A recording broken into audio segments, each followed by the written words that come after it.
Like, I don't just like fix the leveling and everything. Like, I really do, cut out unnecessary parts and everything so it all works out. So, like this. All right, Discord disconnected for me, so I guess we'll just start right away. I don't know how much time this thing is gonna give us, but let's just get started.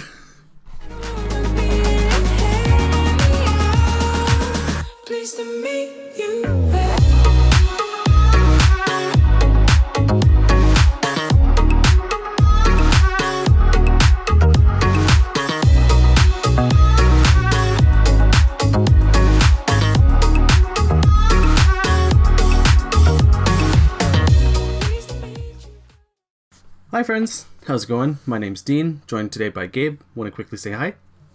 Hey. Cool. So today we're going to be talking about video game stories, and it's funny because we actually did a previous episode of this, but unfortunately the footage kind of corrupted. So if we make any allusions to that, please bear with us. We're just trying to go off of what we were saying earlier. And I guess just as one more thing, if you've listened to our podcast all the way through, you'll tend to find that Discord kind of hates me. So please bear with that too. And like if you have listened to the full thing, just understand that I found ways to compensate for it. But as of right now, I don't really know how to fix it. So I guess let's just get started. I don't want to waste too much time. So with last episode, we discussed 3 of our favorite video game stories. It doesn't, we're going off of our own objective picks or subjective picks, and I started with I said in the last episode that I am starting this with a kind of a half thing because this story is not the entire game.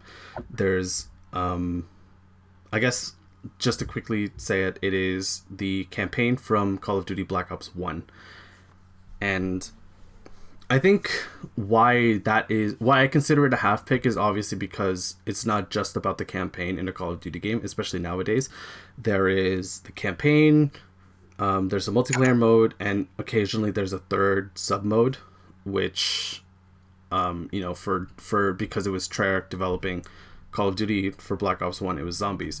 But I think for me the campaign sticks out a lot, especially because that was the period where Call of Duty was really nailing it with their campaigns.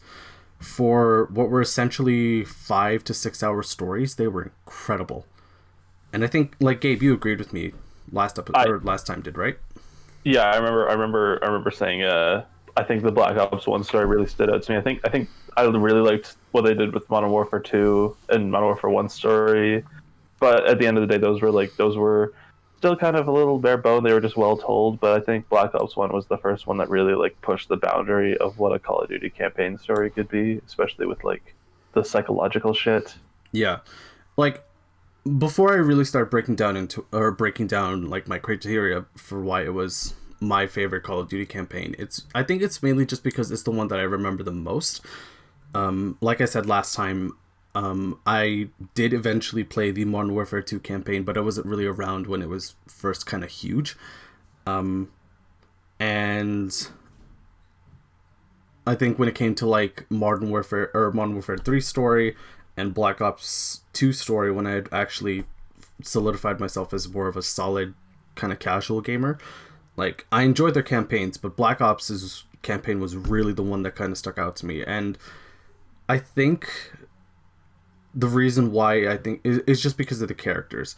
I'm a big character person, I'm a pretty big character person, and if you've listened to my previous episodes, you guys will understand how important characters are to me, because they're really the ones that carry a story, especially I guess especially for me, the historical stories where you have relived through, or where you've about these events through documentaries and different stuff like that. But when you have solid characters like how they did in the Black Ops 1 campaign, it really kind of makes it more personal. It makes it more enjoyable to play through the entire thing. Alex Mason, played by Sam Worthington, is honestly one of my favorite characters in the entire Call of Duty campaign portion of those games. that was back at a time where, you know, people were trying to get so big on Sam Worthington, and I mean, look where that's turned out. But you know, he's one of it. Like, it's one of my favorite roles that he's ever played, because it's not too complex. Like, he is, you know, he's a military man assigned to do a mission, does it well, but he gets wrapped up in so much. He gets wrapped up in so much conspiracy, so much espionage, and it carries you throughout the entire campaign. And while I say it was simple, like, it was simple enough to understand, but like, there was enough to really kind of grasp onto it, because, and correct me if I'm wrong here, dude, but like, wasn't it that Mason was voiced and the other characters in in Modern Warfare 2, in Modern Warfare, and in what am I trying to say? So like, in Call of Duty's other campaigns, like, it was really only Mason that got voiced, right? And Discord cut out. God damn it. I don't know why Discord's like this. It's been like this ever since episode 3, where it would just randomly cut me off. I don't know what this is about. Yeah. Well, anyway. So like I was saying, I was talking about Mason, and I was asking you, like, correct me if I'm wrong here, but Mason was, at the time, one of the only few, like, Call of Duty characters that you could play and was voiced, right? Yes, I think that was the first one. Yeah, I think that I was actually thinking about that as you were telling me about it. That was one of the first. I don't even think just Call of Duty. I think that was one of the first video game characters in a first-person shooter who was voiced for me. Yeah, like in-game voice. There's obviously like cutscenes and stuff, but yeah.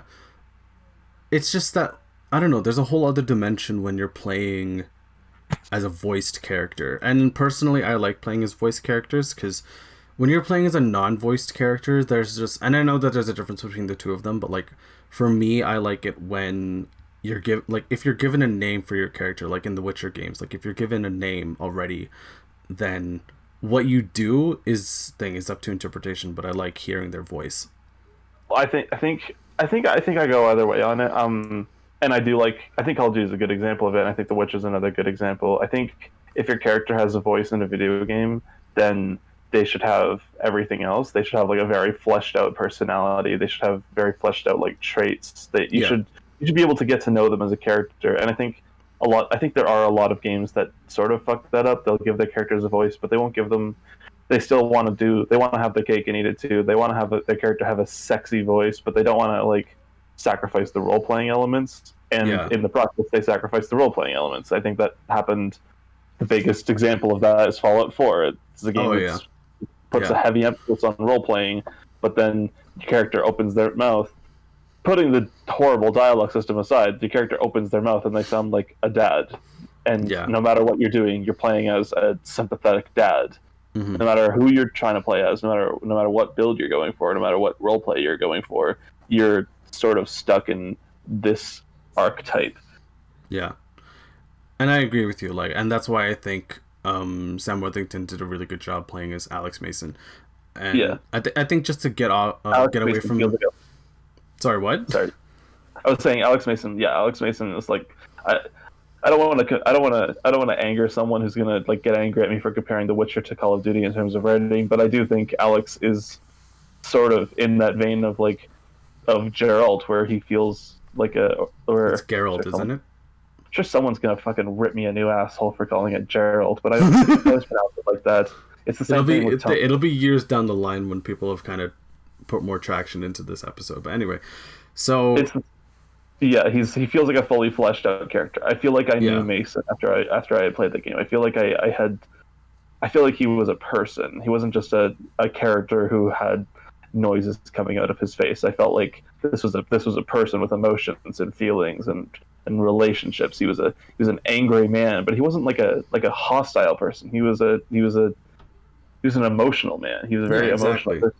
Yeah. Like he's not exactly like Woods. Woods is a very angry, hostile man who's just rah, let's fucking blow shit up and I wanted to I actually wanted to touch on that, because between Mason and Woods, it's such a perfect it's such a perfect enough foil. Yeah, Like if you think about it, like they play off each other so well in that game. yeah, like they're two completely different personalities, and Woods is, yeah, like you said, he was a more rah kind of blow shit up kind of character, and I love that. Like he is really the kind of, But even then, he wasn't so one note. Like yeah, like he there is was like still a that, lot but of he's like, complexity there. yeah, Yeah, that Black Ops is a very well written game. This is a lot of. We haven't even touched on the god Reznov yet, but yeah, oh yeah, I was about to get to Reznov. Like there's so much complexity in these characters, and that's why, you know, like I said in the beginning, that I love complex characters, good or evil. And Reznov definitely, like, even if, spoiler alert, he didn't end up actually being a legit character, like, it was all just a kind of a figment of Mason and his brainwashing. Like, for the spotlight that he had, Reznov sure fucking took it. There's so much complexity. I think, like, just in that introduction in the prison, which still to this day is one of my favorite video game levels I think ever.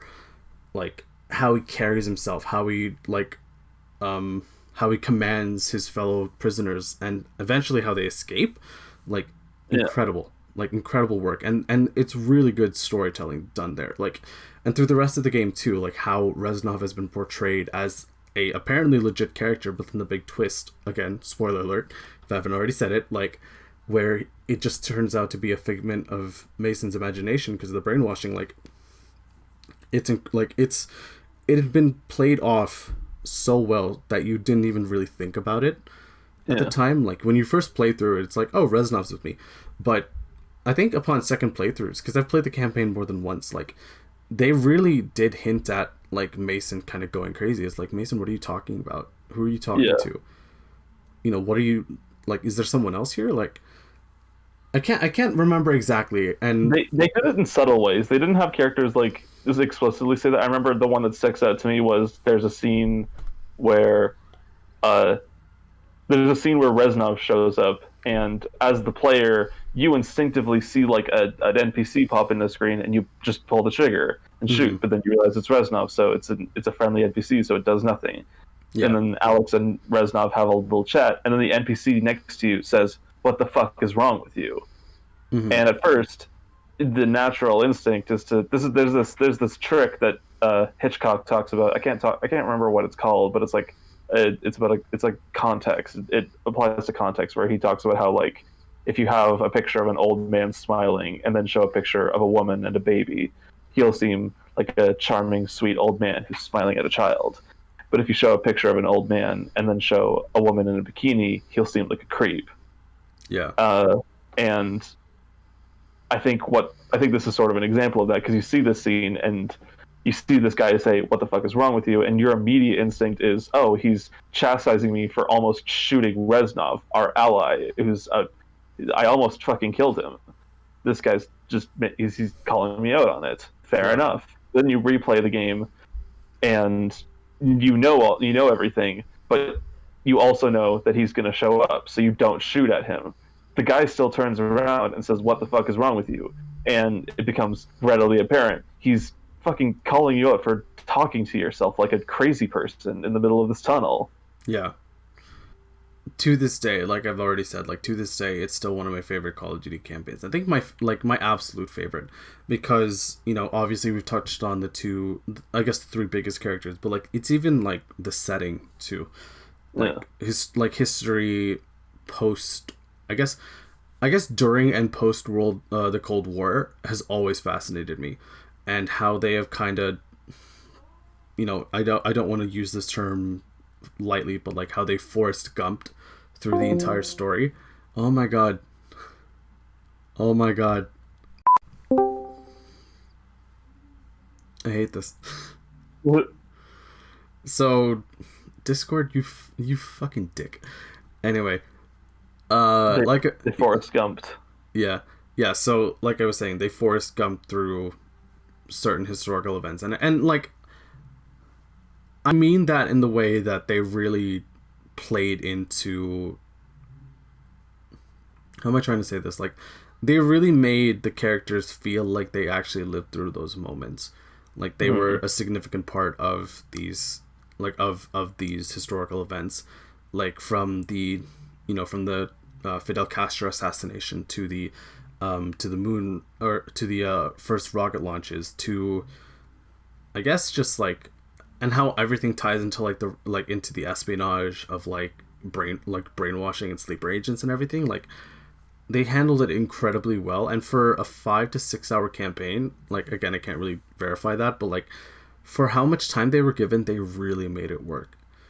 They were able to go through history and not only make it cool, like how Call of Duty had been kind of establishing themselves at the time as like really high action packed storytelling kind of game developers, but just how they handled it so well, like, it made it super interesting. There was a good balance of everything too. Like, there was plenty of like stealth missions. There was plenty of action, and the cutscenes were really, really well done. I think it helped. Mm-hmm. It helps knowing that sometimes, in this one example too, like, I love it when games seamlessly transition into either a cutscene or dialogue without directly changing the camera. And with one game that I'm going to talk about later, they do this super, super well. But with in Black Ops, I remember this entire sequence that could have completely been a cutscene, but you played through it. Is when Mason is assigned to kill Drakovich by JFK. Yeah. That entire sequence alone could have been a cutscene, which maybe should have been 30 seconds to 2 minutes at most.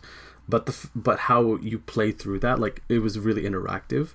Like, interactive cutscenes are my favorite, and they did that plenty during Black Ops 1. On top of like a mix of like typical cutscenes or whatever. Like, I think like the numbers reveal where Mason was actually revealed as a sleeper agent, like, that was interactive, and I love that. But yeah, I think now that we've spent a little bit too much time on this, I'll hand it over to Gabe for his first pick. So yeah, I'm gonna change up the order a bit, because I wanted to. Your first game was a 2010 game, so I'm gonna make my first game a 2010 game. I'm gonna be talking about Fallout New Vegas for a bit. Nice. Fallout New Vegas was, I think, one of the first. Because I do like a lot of story-based games, but I think Fallout New Vegas was one of the first ones that really sort of indoctrinated me into the idea of a video game story being more than just telling a story, like being something you can really interact with. And this was coming just off the heels of Fallout 3, which I don't mind Fallout 3, but the campaign in Fallout 3 is one of the worst in an RPG. Mm-hmm. Yeah, I agree.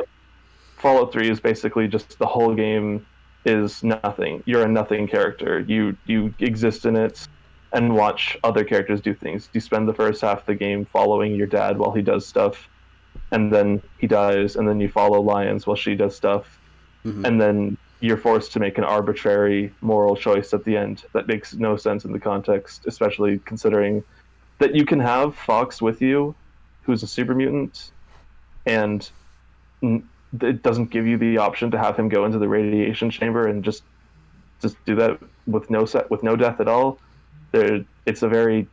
It's like the opposite of what an RPG should be. And Fallout New Vegas, I didn't know that at the time. And then I played Fallout New Vegas, and Fallout New Vegas really opened my eyes to what an RPG can be, and sort of made me fall in love with like old, shitty PC RPGs that are that are built by teams that did not have the function or the development time or the budget to make the story they really wanted to. So. Like, there's stuff like it's all sorts of stuff. I'm mainly going to focus on Caesar, because that was a big thing for me in the first time we recorded this. Caesar is like my favorite villain in a video game ever. Yeah, I remember we were talking about like. So I'll let you go on about it, and then I'll kind of like rephrase what we were talking about, because I remember everything vividly when we were talking about Caesar. I don't, so that's good. I remember I remember the first time I played Fallout New Vegas, Caesar blew my fucking mind. I because I've just been so burned by video game villains being very one note and almost just boss fights. Mm-hmm. And when you first talk to Caesar, he just talks to you, and you just have to engage with him verbally. You can shoot him if you want to, if you want to have a added challenge of having to then get out of the Legionnaire camp with everyone trying to kill you. Mm-hmm. It's not really worth it, especially because by killing him, you miss out on the incredible dialogue of a villain of a video game, giving you a comprehensive breakdown of democracy and his views on the world of a fictional setting that are like more complex than most real world political viewpoints and political analytics.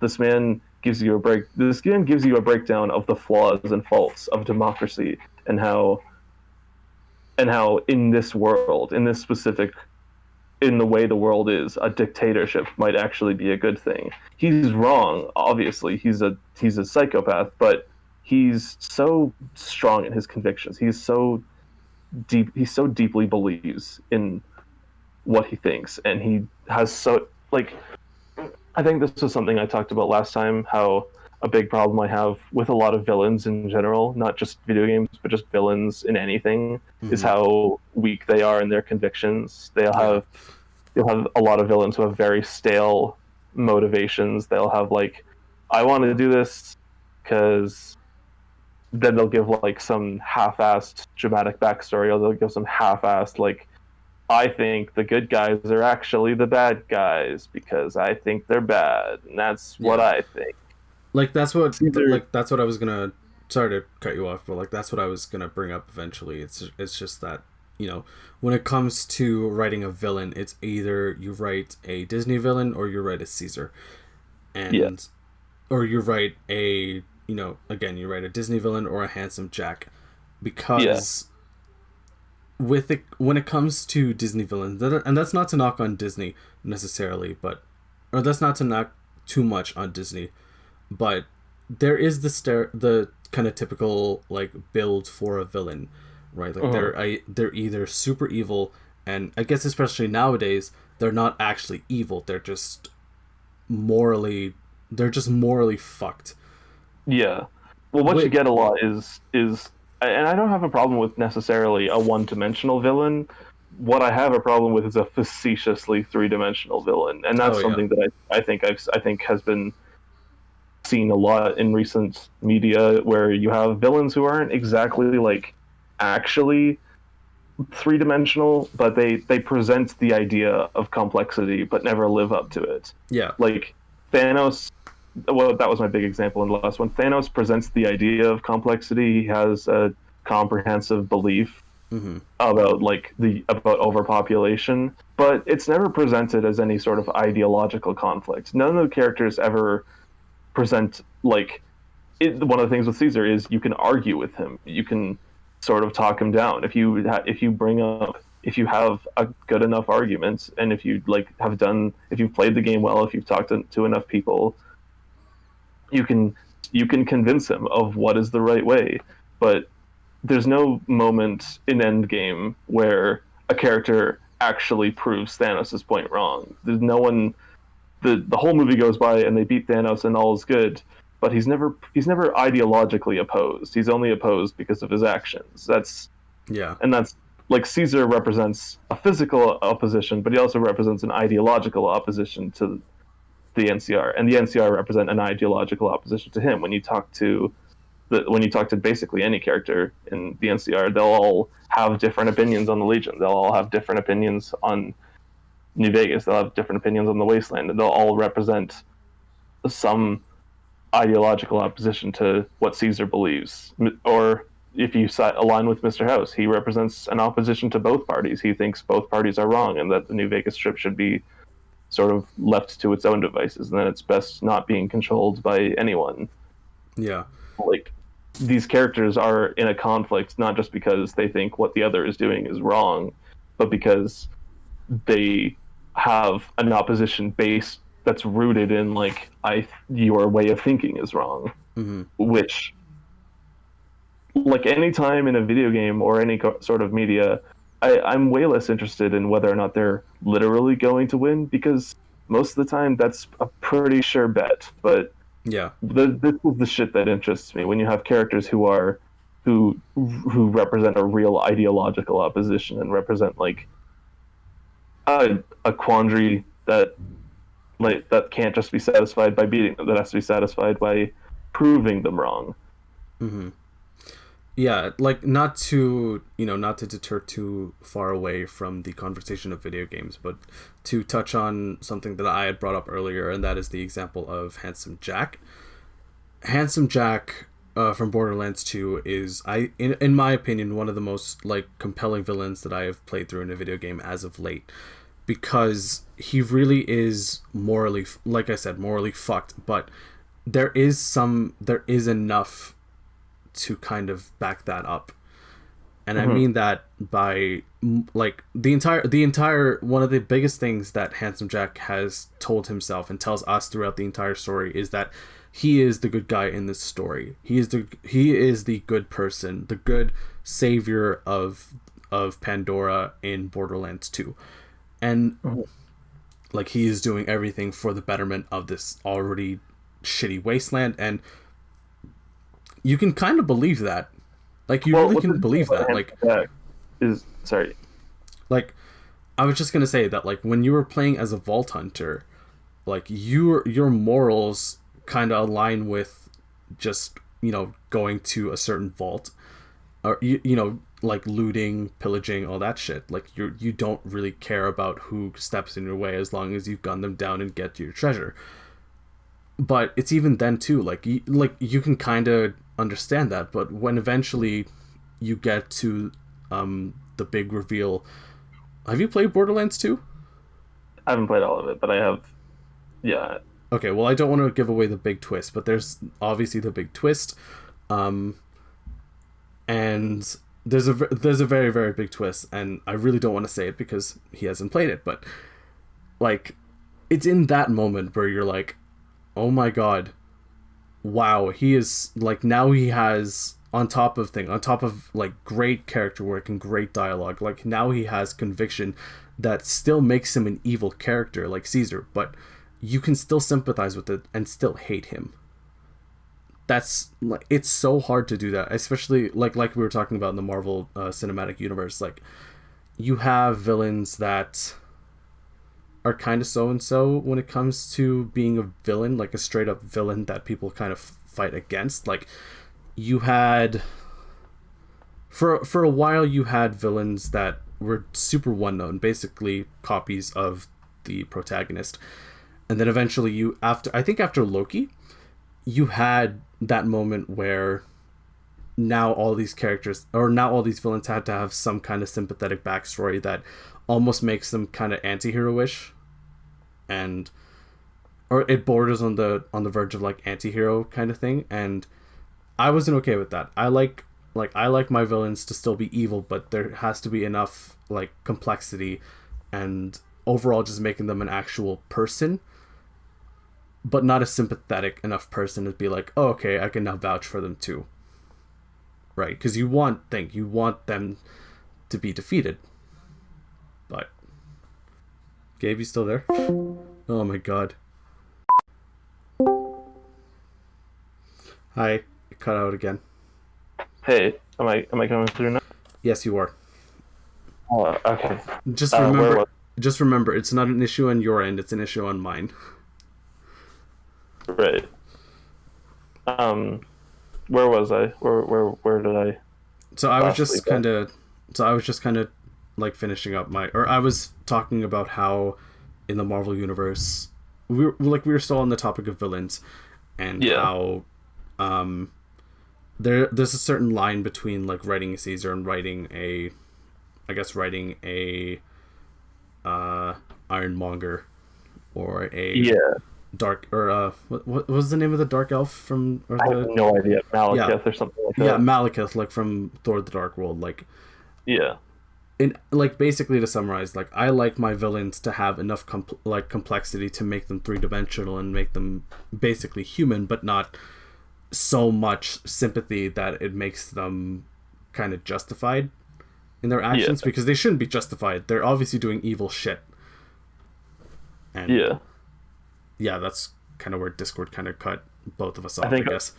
I think all I was saying when I cut off, I was having a quick anecdote about how I don't necessarily need all villains to be complex, but I need villains to either be like I can handle a one-dimensional villain and I can handle a three-dimensional villain, but I can't handle a one-dimensional villain with like half-assed complexity behind them. Yeah. Like, one of my favorite villains in any media ever is Fire Lord Ozai, and that's not a three-dimensional villain in the slightest. Yeah, that's a big thing. Avatar being back on Netflix, so like, well, actually, here in Canada, like, Avatar's been back. Like, we've had it for a while. It's only it never left. Yeah, thank you, Netflix Canada. I still hate you for not putting in a thing. I still hate you for not including Studio Ghibli movies, but that's a whole other conversation. So yeah, like, what other aspects about Fallout New Vegas' story, like, do you really enjoy, and what kind of sticks out to you a lot? Because, I think you kind of touched on the big thing, and that's writing a good villain. And I think writing good side characters as well, and writing good side stories. A lot of the side quests have very deep, like, stretching narratives, and like, there's all these, like, the Caesar being a big character, obviously he has to matter, but what I really appreciate about Fallout New Vegas is that it extends that philosophy for character writing to just about every other character as well. Like, you have characters like oh god, what the fuck is that name of that super mutant, that one super mutant in Fallout in New Vegas? I feel like you might have said it earlier, but I just forget. the Tabitha. I love Tabitha. Is it that one super mutant that's tending to the gardens, or am I thinking of a completely different game? No, you're thinking of the right one. Am I thinking of the right super mutant then? Yeah. Yay! Keep in mind, everyone who's listening, I think I've played Fallout New Vegas, but I have a terrible memory of it. Except for Caesar. I agree with Caesar. Everything that he said about Caesar so far, I absolutely agree. I remember Caesar being a great villain. Anyway. And the companions in New Vegas, they're great too. Like Cass. Cass is probably one of my favorite companions in, like, any video game ever. I love hanging out with this rowdy alcoholic woman. Ain't that a mood? And like I say that, but that's basically a facet of her character. She's not just the rowdy alcoholic, and that's another thing I've noticed about a lot of the less good Western RPGs, is that they'll have a character who's the rowdy alcoholic companion, and that's your lot. That's what you get. They'll show up and they'll be like, "Hey, I want alcohol," and then that's what you get. You get what you pay for. They want alcohol, haha. But they said the alcohol thing. But Cass is a character. She shows up. She has, like, an interesting backstory. She has interesting opinions on New Vegas and the NCR and Caesar's Legion. Like, I think that's something that I think Fallout New Vegas gets right as well, is not just the villains, but, like, how characters interact with politics. Because that's something I see a lot of games, like, not even just Fallout 3, but just a lot of games in general fuck up, is the idea that, like, politics are not a do you agree with blank or do you not agree with blank.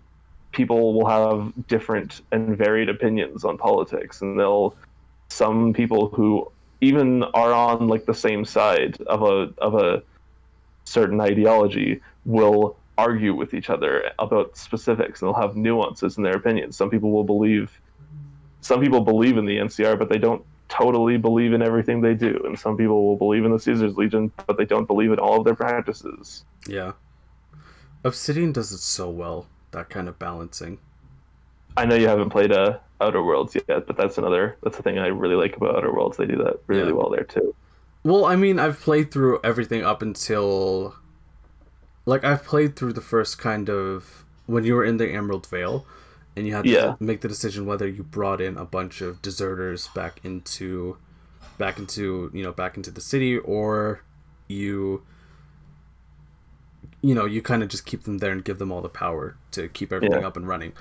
Like, there's so much complexity there, and everything that like those characters have been like, and not even that, like, and this is such a far off example, but it is still part of Obsidian's work, and that is with the Stick of Truth. Yeah. Where you had to choose either between being part of the High Elves run by Kyle, or being part of, I guess, just like being led under the Wizard, which was Cartman. Like, you either preferred Cartman or you either preferred Kyle. Like, that's a whole lot of thing too, because like this is like, it's a franchise, South Park, that everyone that like a lot of people really cared for, right? So it's like, who is your favorite out of the 4 original boys, right? And just how justified each side kind of feels like, Obsidian does so well. And I guess that's why a lot of people praise Fallout New Vegas so much, is because they handle so much complexity and so much character, so much world building, all of that, and they do it well. Like, they do it really well, actually, because if you think of, oh my god, that's what, the 4th, 5th cutout this time? Alright, so, you know what, I think, here's what I'm going to do. So, we'll quickly wrap up this section of the first part, and then we're going to cut to, or then we're going to stop. We're going to then do a separate part, which is the next 2 stories, and then a separate part, which is the next 3 stories, or the last 2 stories. Okay. Yeah, so I think once you kind of say your final bits on Fallout New Vegas, we'll stop the recording, and then we'll move on to part 2, which people can tune into at some other point. Oh, like, will we still be doing that tonight, or? Yeah, we'll do it tonight. It'll be annoying for me, since Discord cuts out on me, but like, honestly, after 3 to 4 cutouts so far, oh god, I can't deal with it anymore. No, that's fair. So yeah, I guess that's a compromise. Anyway. Yeah, no, I think I feel like I've said my lot on Fallout New Vegas. I think Fallout New Vegas is basically a shining example of like what it means to have to put a player in a role-playing position and to give them like an idea of a real complex world where they can make their own choices and sort of and not just based on what's the good and the bad decision, but really what they feel is the best based on who they are as a person. I've had some of my most interesting conversations about video games between people who think that Caesar's Legion is what's best for New Vegas. Oh, wow. Yeah. Cool. Well, all right. I guess this will conclude part 1 of Gabe and I's talk on the best video game stories. Stick around for part 2. That'll be up pretty soon. Hi friends, how's it going? This is part 2 of Gabe and I's talk on the best video game stories. Last time we talked on why my pick for the first really good video game story was Black Ops 1, and how his pick was from New Vegas. And this time we're going to go on to our next set of picks. And my second pick hasn't changed from the last episode either, and that is The Last of Us. Just a very, very quick thing. The final story that I'll be talking about is also a PlayStation story, because I'm a PlayStation person. Always have been, probably always will be. But anyway, yeah, The Last of Us. I think the best summary of my points for The Last of Us is, I can't remember the exact quote, but it was something said in a Girlfriend Reviews video. And if you think about how much there is to The Last of Us, so it's a post-apocalyptic action-adventure, third-person, kind of zombie survival, narrative-driven story, on top of being developed by the people who developed the Uncharted series, Naughty Dog. It really seemed like it would be so much, and it may or may not have worked out.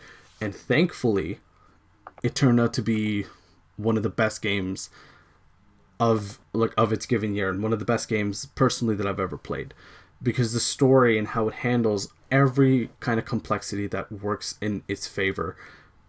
Naughty Dog does it super, super well. And I guess because I was talking about characters in the last episode, you have Joel and Ellie, who have one of the best mentor student relationships that there ever is in a video game, in my opinion. And I mean that by just how Joel treats kind of everything around him, and how that works really well when it comes to Ellie. That makes any sense? Like, they learn from each other. They grow together in a pretty shitty world, and just how it all works out, and how everything, like how their relationship plays out, especially, like, for one thing, they're both excellently voice casted. Troy Baker and what was the name of Ellie's? Ashley Johnson? I want to say that. I don't think that's right. Yeah, okay, so it may be... Is it Ashley Johnson? I don't know. But yeah, anyway, the two voice actors behind Joel and Ellie, they work so well together. And if you watch... it's Ashley Johnson. Yeah, so if you watch any behind the scenes videos, like, they really acted together too. Like they did the mocap for their characters. So you had that natural kind of, like, you know, it wasn't like they could really bounce off of each other because it was mocapped. So you could get their proper facial reactions as they were saying their lines. And you can't really do that sometimes. Like, if you're just talking to a green screen, then what's the point of, you know, you can't really emote. You can't really have that kind of natural connection that you do with another person, even if you're acting, right?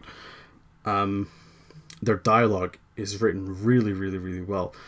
And I think, case in point, one of my favorite scenes from The Last of Us was when, I think it was just a confrontation between Joel and Ellie, actually, where it was like, Joel was, I guess, kind of angry with Ellie, and like, there was parts of an exchange where it was like, Joel was saying that you aren't my daughter, Ellie. Like, don't try to think otherwise. I'm just trying to get you from point A to point B. And I don't know if it was in the exact same scene, but Ellie was kind of backing herself up, being strong, but also admitting that she was scared. And you could see that through the entire thing. Like, she is...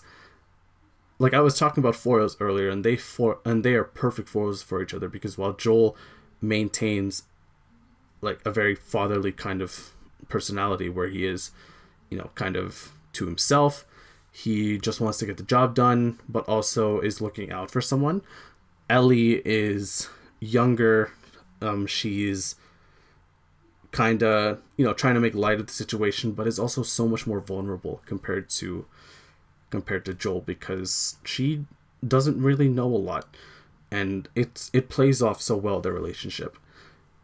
And how all of that works too is, like, with gameplay. And in the first time we actually did this, I kind of wanted to stay away from the gameplay, but now looking back on it, like, gameplay really does influence a lot of what makes The Last of Us story so great. It's just that there's little dialogue sequences or there's little exchanges here and there whenever you're playing, where Joel and Ellie are kind of warning each other of things, and, you know, there might be a little bit of banter here and there. And personally, I love banter in my stories. I don't want too much of it, but, like, they bounce off, like I said, they bounce off each other really well. For a story that has so much to it, like I said already, like, they really do manage to make everything work. Like, complex character relationships, a post-apocalyptic setting, a lot of heart to these characters, and a lot of complexity. It just works. And it's ironic me saying that, because where that phrase comes from, their games don't work. But with this one, like, The Last of Us has set such a high precedent for a lot of, I think, not just Naughty Dog games in general, but, like, PlayStation single, like, you know, exclusive titles and gaming as a whole, because you hadn't seen such an emotional, story driven piece as that before. Like, you obviously had really good narratives in gaming, but like something like that where it felt not like where it felt almost like a Hollywood movie, but not. What am I trying to say? So like, it had the feel of a big kind of action Hollywood movie, like cinematic. Yeah, it felt very cinematic, but at the same time, there was a lot of heart and identity to it, like how I identify with indie movies. Like there's, indie movies don't always have a very linear story sometimes, but you could really follow along. You could really invest in the characters because, I guess simply because everything was just working. If that makes any sense, right? Like, yeah, there hadn't been a game, for me at least, like The Last of Us before. And it's like, I am so excited now for The Last of Us 2, actually, because how else do you top that? Right? Like, The Last of Us, I think, was one of the few games actually where I actually wouldn't mind if there wasn't a sequel to it. If it had just ended how it ended, I would be perfectly fine with it. But yeah, like you kind of leave questions up in the air and whatever. But with The Last of Us 2, I'm still excited to play it, but it really is telling of how good Naughty Dog handled The Last of Us. Where there were some people that were like, you know what? If this game didn't get a sequel, that'd probably be okay with me. Yeah. Like, I don't know if you agree, but like that's... I agree with that. I think Last of Us told its story. There was a long time where I was like, it really doesn't need a sequel. And even when the sequel was announced, I was like, is this really necessary? I mean, I felt pretty certain that I knew what The Last of Us 2 was going to be. It would just be probably another romp in the post-apocalyptic world, and some dark shit was going to happen. And I was very skeptical about it because I was very unenthusiastic about it, to put it lightly. I was very unenthusiastic about in my ideas of what The Last of Us 2 might look like. But well, I don't want to talk about them specifically, but I will just I don't want to talk about plot points because that is obviously a no-no for a game that is not out yet. Mm-hmm. Wait, so then you've been you've read on the Last of Us spoilers? I intentionally went on a forum that listed all of them. I am. Yeah, please don't. Obviously, okay. I'm not a dick. I'm not a monster. I'm not going to ruin the game. Thank you. Yeah, there was a friend of mine who sorry to cut you off, but like there was a friend of mine who did read up on the Last of Us spoilers, and apparently it's like, and that has me worried because I'm super excited for the game. Well, what I will say, and not to divert off what I was saying about the spoilers, but what I will say about like the leaks in general is that something we know about the leaker is that they claimed to be a disgruntled employee who leaked all of this from like current build footage. Has that been confirmed? This has been confirmed not to be true. He is a hacker who hacked into Naughty Dog servers from an Uncharted 4 online beta. Okay. From years ago. So what he leaked was essentially very early build footage. It's essentially like they had just made so the characters aren't T-posing. That's the level of development that he got into the servers and got this footage. And he basically sat on it with the intention of leaking it the day before release. Mm-hmm. And then when the game was put into indefinite delay, he was just like, fuck it, I'm just going to dump it all now. And what you essentially have now is a bunch of people who are treating early build footage like it is current build footage. Number one, early build footage like it's current build footage. And number two, a lot of what he claims, because he has a lot of footage, but he's also adding a lot of stuff through context, and he's claiming certain things. And people are acting under the assumption that those things are real. But this is someone who we already know lied about the circumstances by which we got the footage. So as far as I'm concerned, I'm not taking a lot of the footage too seriously and a lot of the leaks too seriously. I'm sure they... Well, shit. You looked them up because they might very well be exactly how the game turns out. But I will say it's not like it's probably not an end of the world scenario if you do stumble upon a spoiler. That's my Mm-hmm. on the leaks. But what I was gonna say when I started talking about them was the fact that having read them, I think I think there's certainly like something to be said about like I know a lot of people are upset about it, but personally I think as far as certain elements go, I think there's nowhere the story. I think that's a good idea. I think those are good ideas for how to take the story in a new direction. Yeah. Beyond just a generic dark sequel. Yeah. Dark stuff happens. Yeah. Well, I mean, like, it really does mean a lot to people because it's not just me, obviously, who is touched by The Last of Us' story. Right? Like, it had been, I think it won Game of the Year. Yeah. I think so. Yeah. Maybe I'm wrong, but it's just like because it had been handled so well in the beginning, or because it was handled so well with the first installment, there was such a high expectation for that second game to come out, and whether or not it lives up to it, that doesn't matter. Like, I don't fuck with people who leak stuff. No. So that's not cool. Yeah. As far as like, even if you read a spoiler and your conclusion is, I think this sounds stupid, like, it's none of your business what someone else might think. Someone else could be, if someone else is really excited for the game and you think the leaks make it sound stupid and you decide to leak it to them and spoil the game for them, you're a bastard. Oh, exactly. Yeah, absolutely. It's like I don't like Fallout 3, and I've talked about that, but if I was talking to someone who loved Fallout 3, I'm not gonna fucking like do something. I guess there's nothing I can do to Fallout 3. That game's almost 10 years old, but you know what I'm saying. Like, I'm not gonna fucking do something that I know will intentionally like ruin someone's day because they disagree with me about a fucking thing. Yeah. Piece of media. Yeah. All right, I think that really went on a tangent there.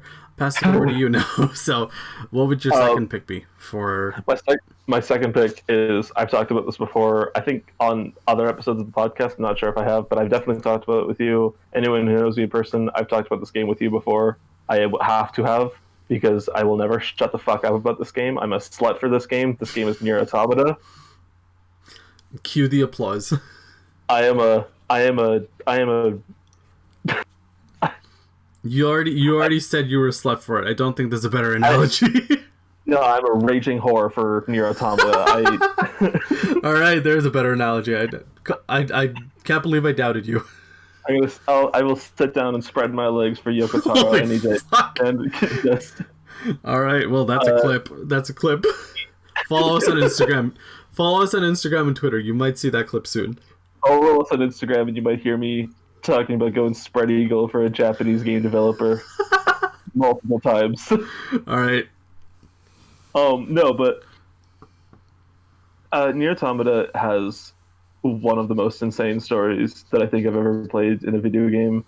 I think I mentioned this during the first recording. I wrote a paper on this game's story for a science fiction literature course. Yeah.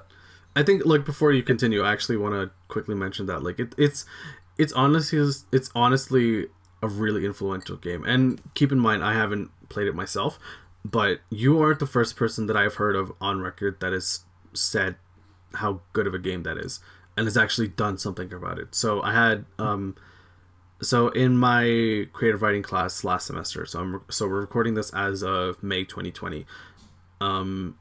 I had a classmate last semester that I didn't really figure out up until a few months ago, actually, that he was super influenced by Nier Automata 2, that he started doing a lot more creative writing because of that story. And like, he had been so influenced by like the characters and like the storytelling and like the setting and everything like that. And it had like that had me interested too, because I had heard about the game. Because when was it released? Like 2017, I want to say. Oh, really? That recent, huh? Yeah. Damn. It has made a lot of strides for how long it's been around. Yeah.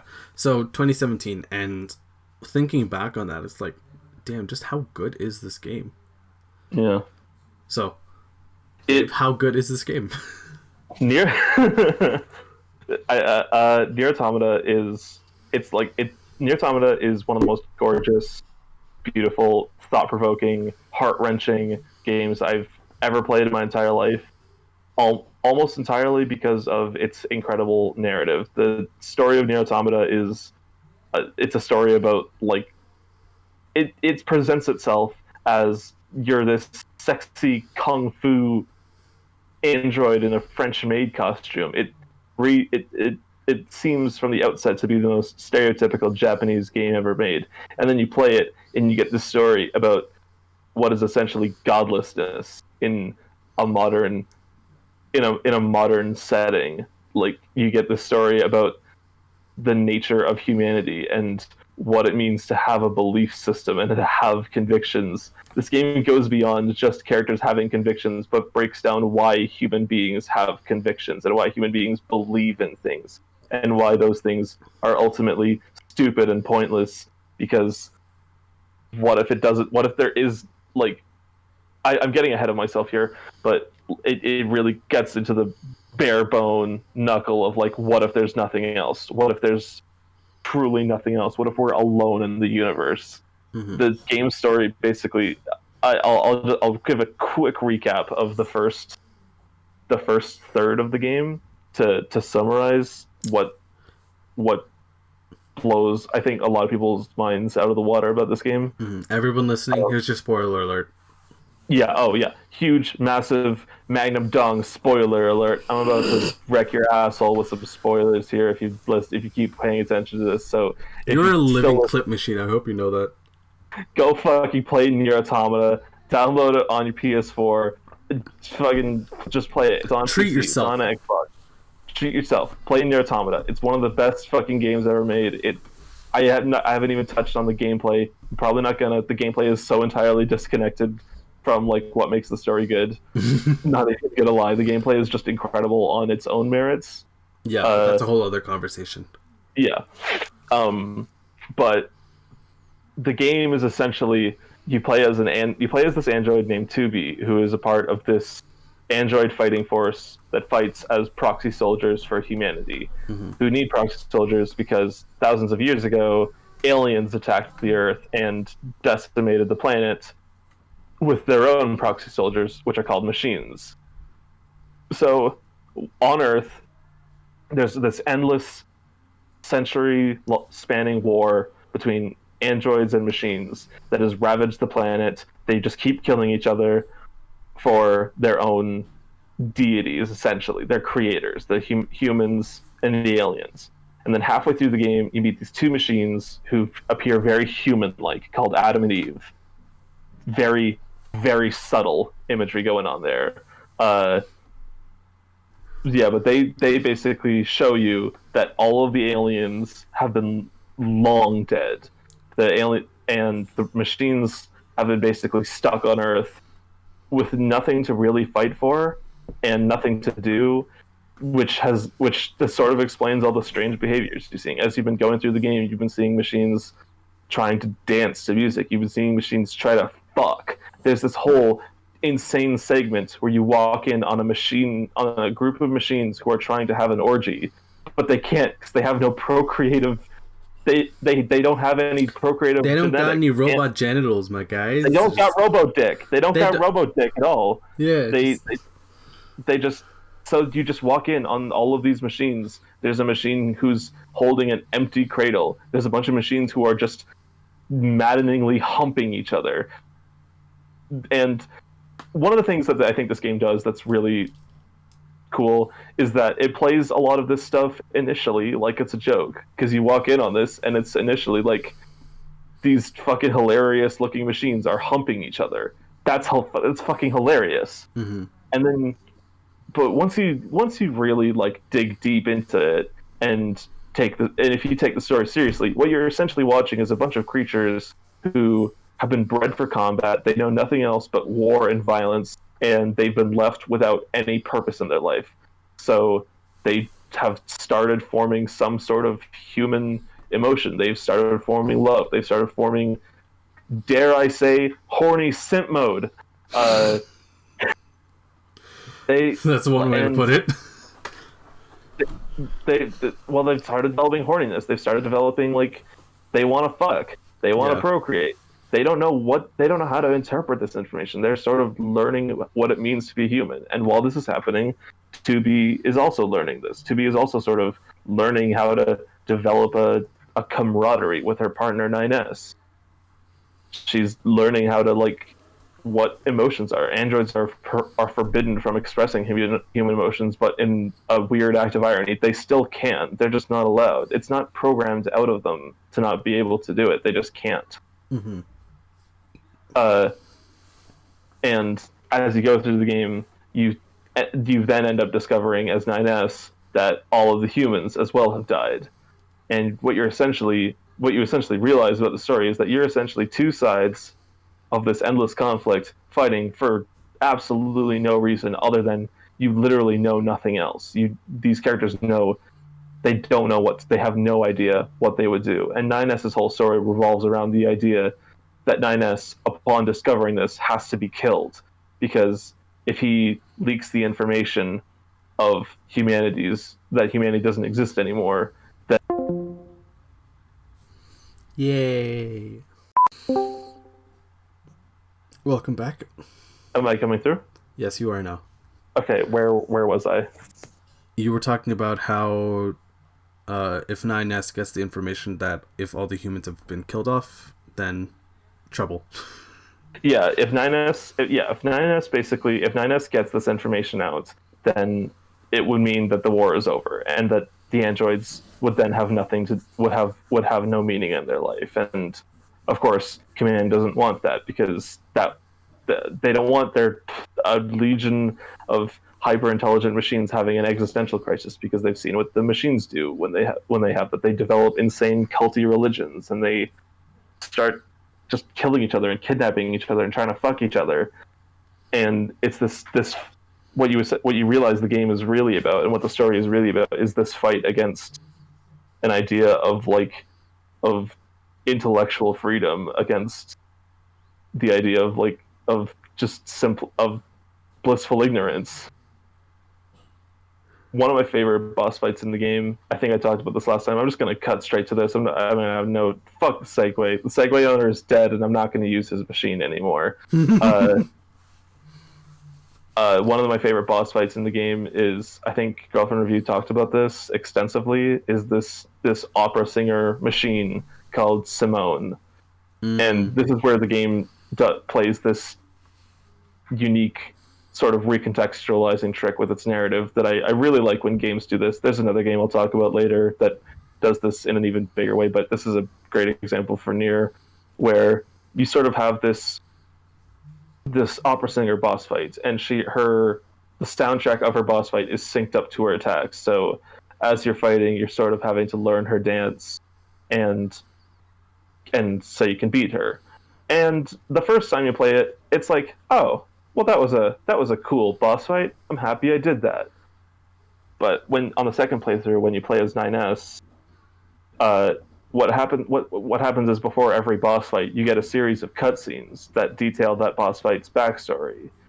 And I like the fact that you do this on the second playthrough, not the first playthrough. You're basically going through a boss fight's backstory after knowing what the outcome is already going to be, which adds just a little extra layer of tragic to it when you're watching Simone's backstory, and you find out that Simone is like all the other machines, a creature bred for combat and only exists to kill, but wants to be beautiful and wants to dance and wants to sing this music and wants to sing her music. Mm-hmm. But whenever she has a dance partner, because she's a combat robot, she kills them. She's basically just killed everyone in her life because she wants to express herself, and in expressing herself, she kills them. So the boss fight is essentially her trying to do that. She has a whole group of androids with her, android bodies with her, because those are the androids who have come before that she has tried to dance with and has killed them in the process. And when 2B comes up with her, you fight, and at Simone's moment of death, there's like a flicker of happiness because Simone has finally found a dance partner who she can fully express herself to, and dies in the process of finding that. Aww. It's fucked up. Oh no, I don't think I could live through that. Because like, it's bad enough, and I know that this is such a. I'll make this quick. So I have touched on previous episodes that I love good music when it comes to video games or writing or anything, and just knowing about this because I have watched the Girlfriend Reviews video on it. It's like, oh my god, this would kill me. Because it's not enough that you have like this incredibly unique boss fight with apparently really, really good music behind it, but like knowing how it all plays out, it's like, oh no. With this incredibly tragic story behind it. Yeah. And there's so many interesting details behind her design that play into this. One of the things that someone pointed out to me recently was that on her chest there is a head of one of the standard machine units. And normally you might think this is a mantelpiece, but upon reflection, you sort of when you play the game, having played it, knowing that there's that piece there and sort of looking for it, you see its eyes glow when it's about to attack. Which I'm going to touch on gameplay here, but one of the tricks that the gameplay has in very Platinum fashion is that enemies' eyes glow for a moment right before they attack you, sort of give you a visual signal to parry or dodge. Mm-hmm. And with Simone, the eyes that glow are the ones on her chest piece. So that little tiny dinky head on her chest piece is the actual head. The rest of her body is essentially these machine parts that she's strapped onto herself. She's built this fake head because she just wants to be seen as beautiful. Mm-hmm. Damn. Yeah. It's pretty fucked up. It's a fucked up boss fight. I fucking love it. I fucking love this game so much. If these last 15 minutes, guys, have not sold you on getting Nier Automata, then I don't know what the hell will. Just saying. Like, I like I've told you this last time, and I'm holding true to it, that I'm hoping that it goes on sale soon, because I really need to play it, personally. Like, I feel like it would be a game that I would just be so all over. And who knows, maybe it might even help with the writer's block I'm currently living through. And there's so much shit that I haven't even touched on yet because I refuse to spoil it for anyone. I basically spoiled the first 20 hours of probably 100-hour game. Yeah, you want to give people like a little sample of the masterpiece, but don't want to show off everything. Yeah. Right. Well then, I guess this comes to the end of part 2. Stick around for part 3. That'll be coming up pretty soon. Welcome back, everyone. So, as we've been doing, Gabe and I have been talking about our favorite video game stories, and we're on our last set of picks. And for my final pick, again, hasn't really changed since the first time we tried doing this, but my final pick is God of War 2018. Released on PS4, and I think what makes, like, as I've been talking about in previous episodes where I have loved the characters, God of War 2018 really kind of hits the nail on the dot with it, because I grew up playing the God of War games when I really shouldn't have. Because if you guys are familiar with God of War, that was back when, like, Kratos was still in ancient Greece, and it was a much different kind of tone with what God of War is right now, whereas some of you might be more familiar with. Because God of War was still developed by Santa Monica Studios as a PlayStation exclusive title, but it was a hack and slash free camera. Not a free camera, third person game, and it was brutal. Like, there was a whole lot of violence, and that was back when I guess it was a lot less restricted, or a lot less like sensory focused on things. Like, you could have as much gore and blood as you want in a video game, and no one really seemed to mind. And around that was like, I mentioned this last time, but I didn't play the God of War games in order, so I didn't start with the first one and then make my way up as the games came along. I actually started with Chains of Olympus, which was released on the PSP, and I don't know if chronologically that was the first game, or like chronologically, like story wise, I'm pretty sure that was the first game in the series, or the first kind of telling of Kratos' story, and that was, he had lost his wife and daughter, and he has sworn vengeance against Olympus, but he first started out as a champion, just to kind of like, keep his mind distracted and whatever. And in Chains of Olympus, like, I remember it being super fun and super simple. Like, throughout the games you had the same kind of combos, but they were fun combos to hit, and especially if you got like the multiple square and then the triangle combo. Oh my god, you guys, like, everyone who's played the games, you probably know what I'm talking about. Like that final that final smash with the blades. Oh, orgasmic. But like, as more like as a yeah, just I need a nut button. Complete off thing, but like, I need a nut button. Elon Musk, invent nut button. There already is a nut button, you know that, right? But I need a functioning nut button. Alright, anyway.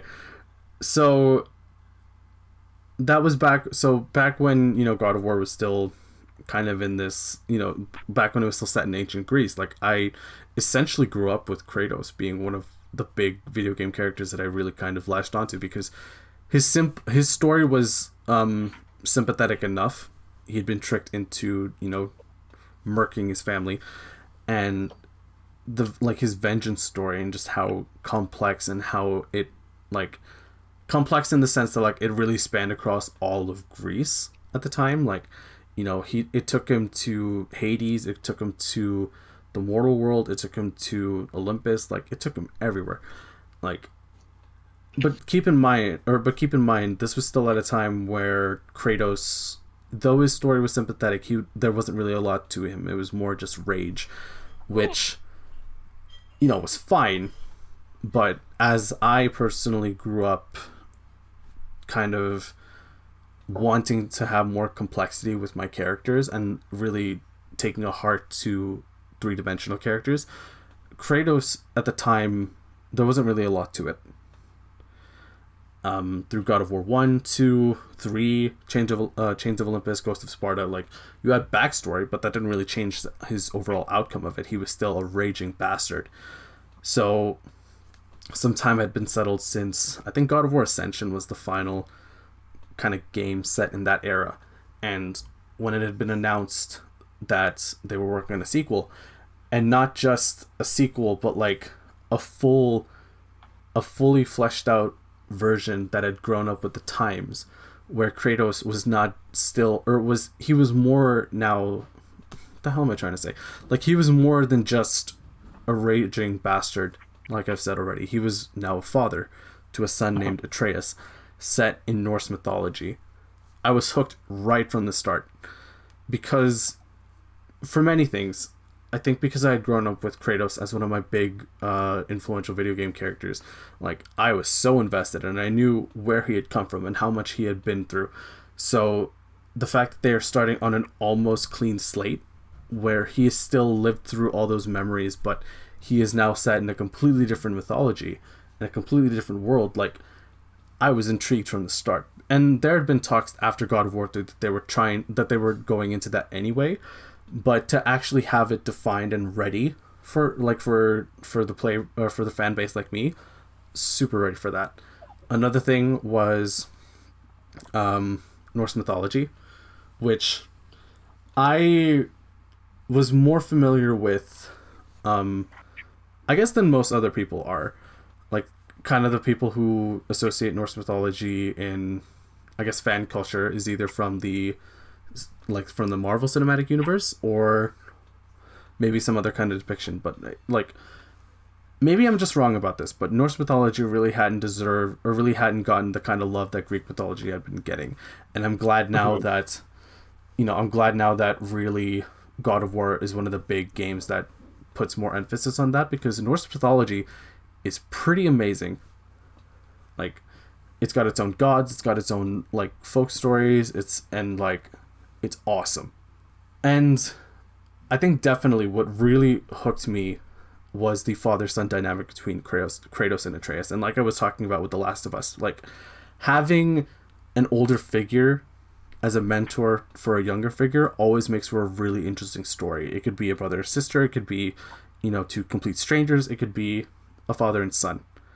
And I really wanted to see just how good they would carry that relationship, because this wasn't coming at a time right after Ascension. This was coming after games such as Uncharted 4, Horizon Zero Dawn, Life is Strange, Nier Automata. Like, after storytelling had become such an art form in video games, that like, how were they going to handle this? And they handled it perfectly, in my opinion. It is such a good story because it acknowledges a lot of Kratos' past and adapts it to a new audience. It's a whole new world essentially for God of War. And I think, just to very quickly summarize, I'm super excited for it, because now to get into more spoilery territory, you start the game off, not even thinking, like the first 5 to 10 minutes is burying Atreus' mom. Yeah, that's one hell of a way to start a game. Oh yeah, like it is, like it reintroduces thing, like the not even thing, like before that though, like the very first few seconds, as soon as you started the game, is like Kratos with his new weapon, immediately going for thing, immediately cutting down a tree with a golden palm print. Like it sets you up for interest immediately, and then eventually, once you kind of find out the significance of that, it's like, shit. But that's too much. I'm getting a bit too far ahead of myself. But like, those first few minutes of God of War is like, we know where you've come from, God of War fan base and everyone else. Like, we know, like, even if you've never played the games before, as a PlayStation person, like if you've owned a PlayStation, you know who Kratos is. Even from just that opening, I think there's a lot of talk right now about this idea of quote unquote subverting expectations. I think it's a term that gets thrown around a lot of times undeservedly, but I think there's something to be said about the first thing you do in a game that has built up a reputation of being like a violent slaughter fest and just constant carnage and violence, of the very first thing you do with the weapon that you'll use for most of the game is chopping down a tree to use as kindle for your dead wife's funeral pyre. Yeah, like it already is like I've already said, like we know thing, like Santa Monica is basically saying, we know where you've come from, but here is this new journey that we are going to take you on. And it really hooked me right from the start.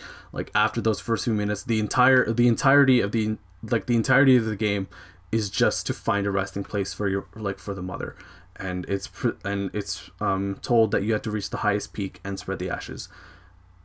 It's such a sweet enough goal that shows already just how much this woman has meant to us, and we have never seen any kind of visual representation of her up until the end, right?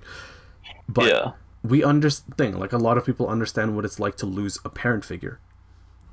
And if not, a lot of people know what it's like to lose a loved one. So you can buy into that journey already. And as soon as you get into the actual gameplay of it, like, and I know that I don't want to focus too much on gameplay, but like, it is smooth. It's crisp, and it's crisp enough that it feels very familiar to God of War games. It's still just as violent, but not as kind of crazy as it was in its previous iterations. It adapts with the times, and it makes changes based on the current audience. And I think more importantly, going back to the story, like it plays off of banter, it plays off of facial reactions, because everyone I think was mostly mocapped. It plays off of everything that gaming storytelling has come through so far, and it's, I think, as of right now, it is my personal favorite video game ever. Because so few so few iterations have really reimagined the series and made it Yeah. something not just for fans of the original fan base and not just as a treat for them, but it's definitely something that you don't even need to have played before. Like, I feel like you don't need to play even one God of War game back when it was set in ancient Greece to understand where Kratos has come from. I'm living proof of that. God of War 4 was my first experience with the series, and it's like one of my favorite games ever made. Yeah, like and there's little things about it too that make the story overall more enjoyable. Like, there is, like I've mentioned already, there's the gameplay, there is the soundtrack, which, given my love for Norse mythology, like it really is a fitting soundtrack, and it makes everything from fighting the Valkyries to like I said, even the first 5 minutes where you were burying the mom, it's impactful, and it really influences how you carry how you'll carry the rest of the story, because it's not just one emotional moment. There's so much weight behind Atreus trying to prove himself to his warrior father, but at the same time it is Kratos who has come from hell, and like literally hell and back, to be a good father to his son, because the entire time you can't help but think that he can't lose another child.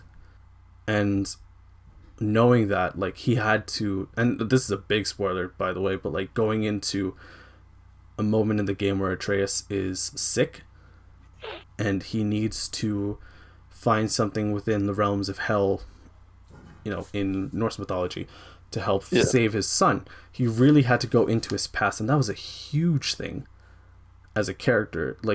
There are times where I think in storytelling, like, outrunning your past really only does so much, and if you can play it off as well as they did in God of War, oh my god. Yeah. It made for one of the best moments, I think, that I've like actively kind of voiced in a video game before, and that's when he got the Blades of Chaos. And I guess because you hadn't been, like, I'd like to get your perspective on it, because you hadn't really played the God of War games before that, but for me, because I have like lived through Ares gifting him those blades. Yeah. Like, holy shit. I didn't know that the developers were going to treat the audience like that. And I lost my shit. Well, it's interesting. I got very excited too. Because I never played them, but obviously I knew about the Blades of Chaos. I have existed in a world where the PlayStation 2 existed, so I knew what the Blades of Chaos were, and I had seen, like, I had some idea of what the plot of what happened in the other God of War games, but I didn't know the significance of it. So I think it did a great job of, like, imparting the weight of what was happening onto its audience. Yeah. Like, beyond, because something that I've noticed a lot in more not fan fiction, more fan servicey type stuff, is you can really tell when a thing is designed for someone who's a long time fan, but they won't get it if they're not really a short time fan. And I think, not to go back to shitting on Marvel again, but I'm fucking gonna. It coincidentally enough, in a way that applies to Norse mythology, in Endgame, there's like a big fan service moment when Captain America picks up Thor's hammer, and very good fan service moment. Not gonna lie. No, yeah, great fan service moment. If you're like someone who's been following the series long enough, you know the context of the sort of the situation. As an experiment, when I went to see Endgame, I went to see it with a guy that I knew who had, by some bizarre miracle, by some cosmic twist of fate, had not seen a single Marvel movie and knew nothing about any of them beyond that Spider-Man was in them. Oh my god! And I went to see Endgame with him. I think when I asked him about the hammer moment afterwards, he was like, he picked up the hammer. he picked up the hammer, bro. What's the big deal? It's I think there's something to be said about being able to impart the weight of something happening without like being able to know the context. Because I had never played a single God of War game. I didn't really know the weight of the Blades of Chaos. I didn't know what they meant to Kratos. I just knew they were his weapon. Mm-hmm. So, but there was, even without that, when I saw that scene, he looks up at Freya when she says, "You'll need something else." He looks at her, and there's this fucking look in his eyes of just almost just personal devastation. Like he's tried so hard to forget about a portion of his life, and like he knows he has no choice. He has to go back. He has to return to something that he thought he'd left behind and he thought he was done with. Even if I didn't know that it was the Blades of Chaos until he pulled them out, I knew that he was going back to his old ways. I knew this was a moment of like personal crisis for him. Yeah, like it's an impactful moment, regardless of knowing the context or not. I mean, not to say that knowing the context is meaningless. Obviously, it's not. Mm-hmm. But well, I mean, no, like you nailed it. The explanation behind it, like it's like even if you had never played the games before, like up until that point that it was devastating for him to even like have that idea entertained, that he had to go back into a very violent past and use it to save his current his current present. Like you said, like you have never needed, like you don't even need to play that before. That is simply good storytelling. One of the things that I like about the way, and not this is sort of, I know we're sort of trying to stick out of gameplay, but I think this is an aspect of gameplay that affects the story. The way Kratos moves and handles a character in that game sort of imparts a feeling of like a veteran warrior, of like someone he's been through like a lot of battles. He's a bit grizzled and aging, and he's a little more graceful. He's like a graceful warrior. He's not graceful, but he's a little wiser. He's gained some knowledge and insight over the years, and he's not just a brute. He's not just a big scream man. He has thoughts and emotions, and he can have like moments of reflection. Yeah. This isn't necessarily all shown through the gameplay, but I think his gameplay very much reflects someone who is like a warrior in action, but not entirely like a brute in heart. Yeah, like I think definitely I agree with you, like absolutely, because they don't outright state it. They show it through storytelling. Like throughout the game, there, like even before you got the Blades of Chaos, there had been moments where he was just grasping at his wrist or at his forearms, like where it had been clearly taped. Like there's some significance behind that. Long-term fans know what he has been through, but even people who had never played a single God of War game before, they know, like you can obviously tell that there's something haunting him.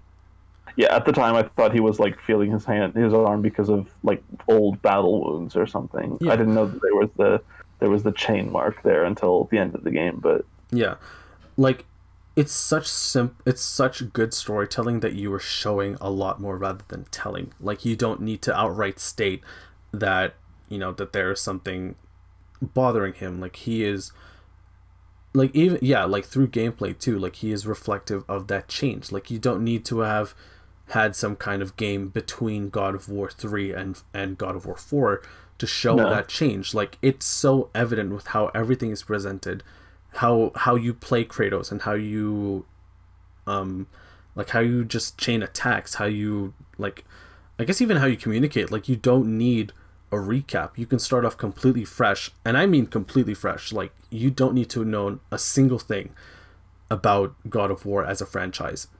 But to everyone who's listening, like whether you're a gamer, whether you're not a gamer, or I guess in this case, whether you're, if you're all storytellers, absolutely experience this story. Yeah, like I prefer you pick up a PlayStation 4 and play it yourself. But if you were to just like even watch someone online on YouTube playing it, please treat yourself. It is Yeah. hands down my favorite PS4 game, I think video game of all time, and it's one of the best it's one of the best PlayStation 4 games ever. So, with that being said, Gabe, what is your final pick for best My, video game story? my final pick for the best video game story is this weird little indie Russian game that I played very recently, called Pathologic. For those who haven't heard of it, which I assume not, and I don't mean this in a pretentious, like, probably haven't heard of it, but just like factually, this game has gone under the radar undeservedly. It deserves more attention than it's got. But Yeah, I had for those, certainly never heard of it before. Like you brought it up yeah, last time. Pathologic is a game about this group of Russian doctors. You play as one of three doctors, the Bachelor, the Haruspex, or the Changeling, who each enter this strange unnamed Russian town in a geographically nondescript part of Russia in a time setting that does not exist. And essentially are tasked with 12 days to cure a plague in what is essentially a immersive sim, where you have to deal with food, you have to deal with hunger, you have to deal with sleep, and of course, since there's a plague, you have to deal with infection and immunity. It's it's one of the weirdest games I've ever played, and it has one of the best. The reason I bring it up today, though, is because it has one of the most engagingly written, and well-told stories in a video game. I'm not going to say that it's a very cinematic game or that it's like a very emotional game, but it's a game that has provoked a lot of thought as I played it, and it's one that I don't know. It really got its hooks in me as I was playing it. It's one of the most it's a game where gameplay and storytelling are sort of done through the same thing. Like there's of course like story that is just directly you talking to someone else and getting their thoughts. And there's like the Fallout New Vegas thing, which I won't spend too much time on with this game, but there's like the aspect of characters having opinions on their world and of the plague. But one of the things this game does astoundingly well is really placing you in this world, in this story of mystery and anxiety through how you engage with it. It's I had this the last time we recorded this. I'm still having it now. I'm just having trouble putting it into words, but it's Well, I guess just like walk through the story or walk through as much as you'd want to share. Okay. Basically, all right, I'm just going to start with the Haruspex because the Haruspex story is insanity. The Bachelor story is essentially you play as a doctor who comes to the town trying to cure death. You hear of this man Simon Kane who's lived for 200 years, and you come to this town trying to learn more about him, and through that discover that there is a plague happening, and then that's that. But the Haruspex story starts out much darker and much wilder, forcing you into a just a non-stop road of stress and anxiety. Basically, you start out the game, and the first thing that happens is you get stabbed to near death in the train yard. A bunch of people in the town have become convinced that you've committed a string of terrible murders in the town, and you're immediately tasked. You're bleeding to death, and you're tasked with this mission to survive not only the town but also this horrifying, deadly plague that seems to have fantastical properties, while also like not being killed by the people of the town who are trying to kill you while trying to save them. One of the first missions of the Haruspex, and H Bomber Guy talks about this, but I'm going to talk about it too, because it's insanity that this is the first quest you get in a game. Like, the first quest you get as the Haruspex is you go into this. You're being chased down by a bunch of the townspeople, and you go hide out with this gang. You go that which is ran by this kid, Notkin. Notkin's like a teenage gang leader in this weird Russian little gang, and he says, "Listen, you're in a bad situation, but I'm also in a bad situation. I have one of my gang members is a rat. So here's the thing. I know you didn't kill the man you've been accused of murdering, but if you go and kill this snitch gang leader, I'll give you a gun." And don't want to tip my hat as to whether or not like that's an important item to have in a game where literally everything is trying to kill you for the first, I want to say, 3 hours. But a gun is a gun. I mean, yeah, in a first person shooter, it's literally in the name. Yeah. But so you go find this gang member, and you remember, oh right, Notkin's a teenager. The other people in his gang were kids.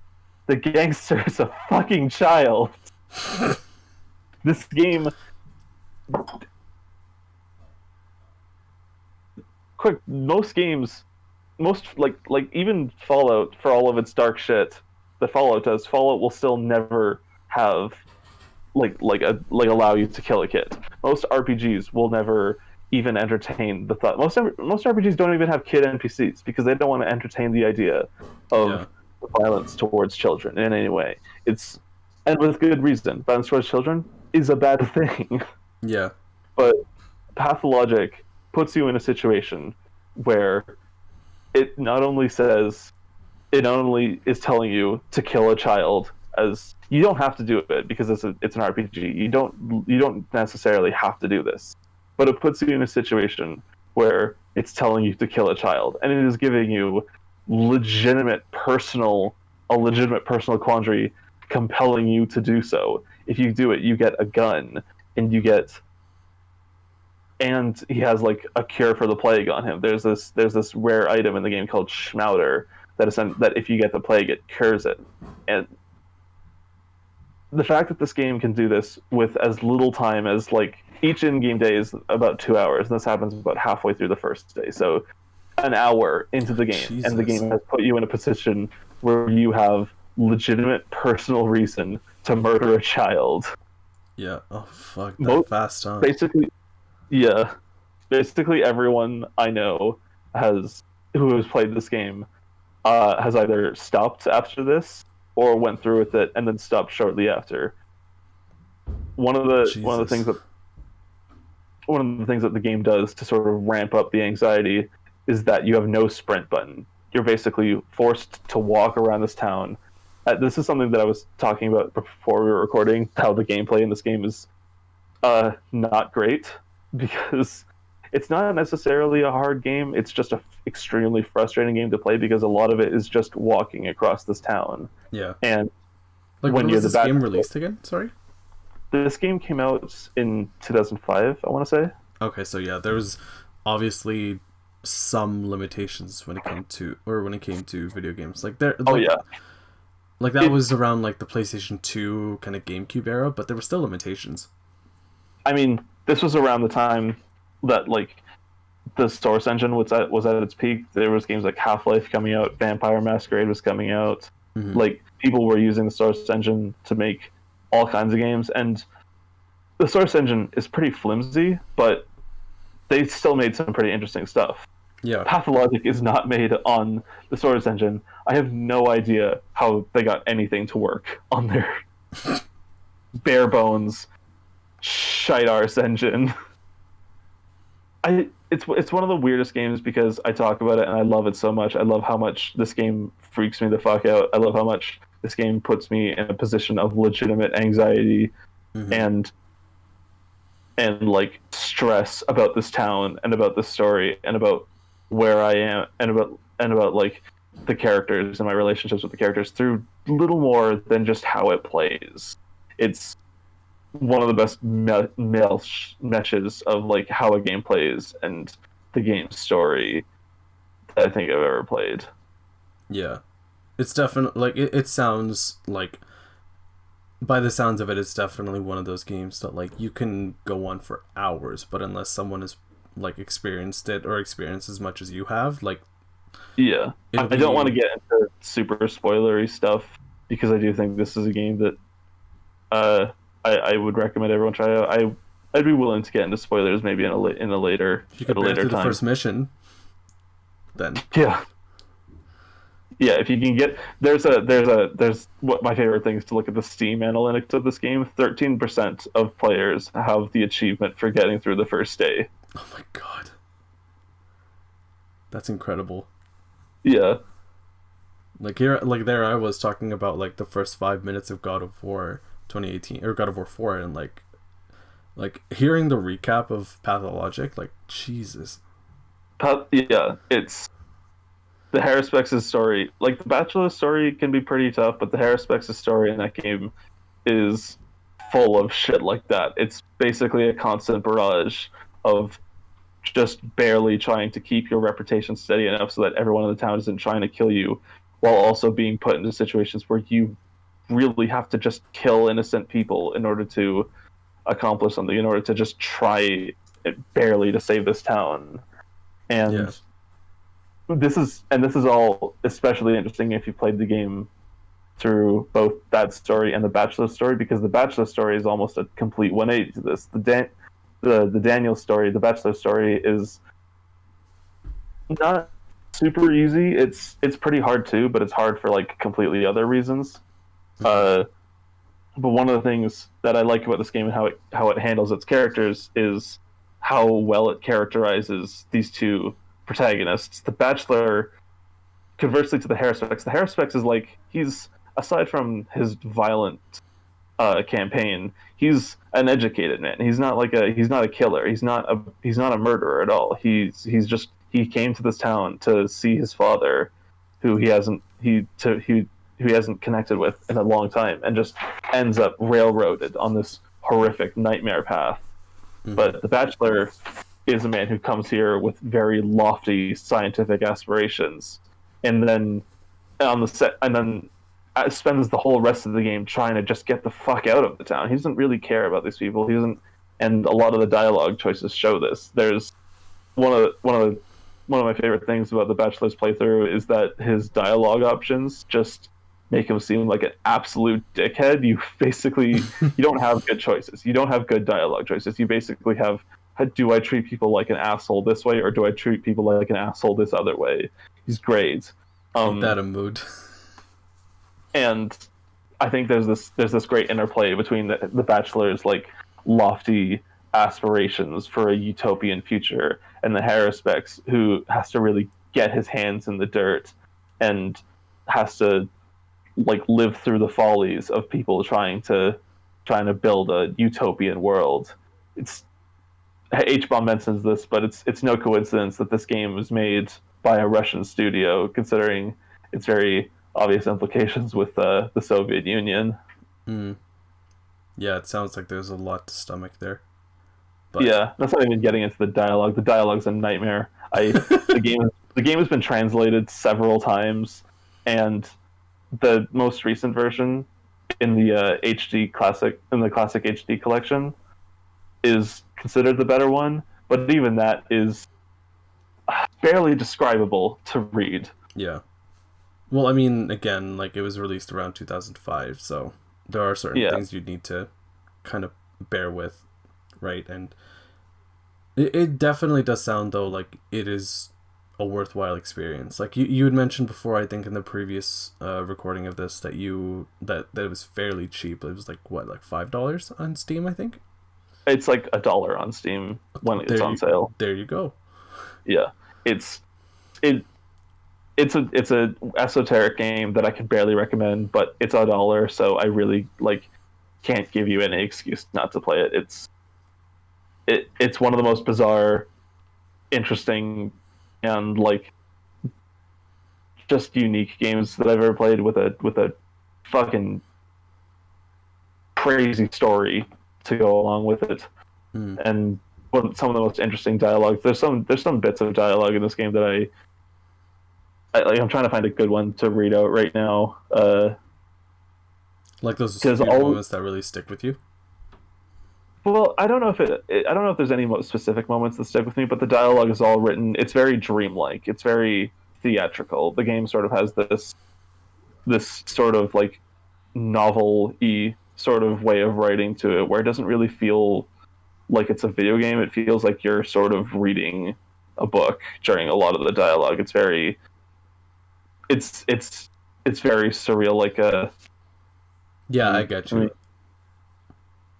I get that feeling. Yeah. Like a lot of people, hopefully, like for us at least, like people who don't play video games, like one thing that certainly connects a lot of us is reading, right? And there's certainly like, I don't want to say there's too much of a difference, and that's a whole other tangent that I don't really want to get into right now, but like when it comes to dialogue in a book versus dialogue in a video game, like there's such a I feel like there's a pretty big difference between the two of them.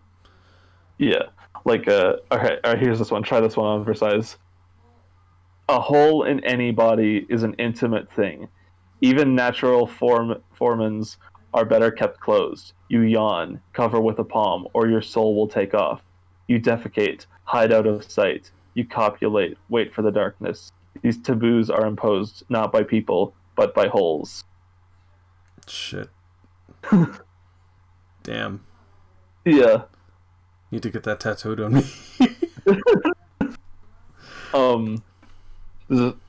This is one I really like that The Bachelor says. I'm gonna fuck up the paraphrasement of this, but truth does not do as much good as half truths does evil. Shit. Yeah, it's something along those lines. Yeah. I bet experiencing that too, like that, like I think finally reaching that point after playing through the game, or like however long you had been playing the game for, like yeah, that would probably hit a lot. Reading, yeah, the dialogue is nuts. The dialogue is my favorite part of the game. Every line is sort of written with this, with impact, with impact and it's very just very dreamlike quality. The whole thing is organized like it's some kind of play it, and characters will talk as if they're all monologuing. Yay. Okay, so you got cut out. Oh shit. But I feel Where like was I? Like it felt like all the characters are kind of monologuing. That's what you said. Oh no, that's the last thing I said. Okay. Anything else you want to comment on in terms of Pathologic story? No, just play Pathologic, bro. Yeah, Chad, play Pathologic. All right, so, I guess after a very hectic recording session as of right now, thank you guys for listening. You can find all of our social media in the description, like our individual social media, as well as our new Instagram and Twitter, where in the coming weeks, we'll definitely be all interacting a lot more because they have the password and I can't do a lot of stuff on my own. So it'd be nice to have the help. I guess as with these podcasts, we've been doing kind of a final sign off. So I guess as a discussion, or as a very, very quick discussion, what are 1 or 2 games that have a good story that deserve an honorable mention? It can be 1 or it can be 2. Just. Do you want to go first or should I? I'll go quickly. So, my first honorable mention is Life is Strange, season 1, with Max and Chloe. Don't really need to say a lot about it. If you can bear through the fact, like if you've never played through Life is Strange before, your only thing that is stopping you from enjoying everything that game is how out of sync sometimes the voice acting is. Keep in mind that like the voice acting in that game is incredible, but like I think it's just like a development thing, but their mouths don't speak the words properly, and that's been since fixed in later installments of Life is Strange. But Life is Strange season 1 with Max and Chloe, is an absolute must. It is a very, very personal, very character-heavy story, and it's a good thing. It's a good enough... well, I don't want to say just good enough, because it's more than that. It really is a good LGBTQ plus friendly story. More than anything. And you don't really see a lot of that nowadays. So definitely pick up Life is Strange. Episode 1 is free on Steam, pretty much on everything. So treat yourself. And my second recommendation, and I guess I don't remember much out of this, but it's Spec Ops: The Line. Ooh, yeah. Yeah. It is one of the grittiest, most realistic interpretations of war that I think I've ever really played. And if I can remember correctly, like, there is certainly the Call of Duty kind of feel where it's all big action-y, or it was big action set pieces, kind of overdramatic melodrama sometimes with characters, but like with Spec Ops: The Line, it is super surreal. It is way too realistic sometimes. And there's this one pivotal moment in the game which I don't want to get into right now, but it just flips the entire dynamic of the story. Because does it? Does it rhyme with Schmite Schmusverse? Yes. When you reach that point, everything suddenly starts to change, and don't think that that's the only good thing about that game either, because it really does carry itself throughout the entire experience. It is so good, and it is, I think, one of the best kind of war stories that I've really played through as a gamer. So, Gabe, what were your 1 or 2 picks be? Weirdly enough, I just scrambled to find another one because Spec Ops: The Line was one of them. Oh. I was gonna say. The first one I'm gonna ring off, especially for the story, Red Dead Redemption 2's story. Yes. Have you ever played that game? Of course I have. Oh no, I guess Discord hasn't. And we're back. Hey, where was I? You had just started talking about Red Dead 2. Yeah, I just, well, it's just an honorable mention, so I just want to say a quick piece. Like, I think Red Dead Redemption 2's story is, like, probably one of the most heartbreaking and compelling story campaigns I've ever played in a video game. If we ever do a follow-up to this, I will elaborate on that. That'll probably be one of my picks. Mm-hmm. Red Dead Redemption 2's story is beautiful, and it's one of the most incredible stories in a video game, I think. The other one I wanted to mention real quick, because it's another one of my absolute favorites ever made, is this game called Oxenfree. I think I've mentioned this one to you before. You've recommended it to me, yeah. Yeah. I still think everyone should play it, especially if you're a fan of Life is Strange. It very much has that sort of quality. I can't quite say for sure what that quality is, but it has, that quality. There's a certain charm to it. Yeah. It's basically it's about these teenagers who all go to this island for like a summer trip, I guess, but end up discovering it's haunted and I'll have to get the fuck out. It has some of the best dialogue I think I've ever, again, very dialogue heavy game, but it has some of the best dialogue I think I've ever seen in a game, and the story is wonderful. And yeah, if we do another one, I'll definitely be talking more about that one too. Yeah, well, I'll definitely love to do another one of these. So I guess with all that being said, thanks for listening, everyone, and have a good night. Bye. Bye.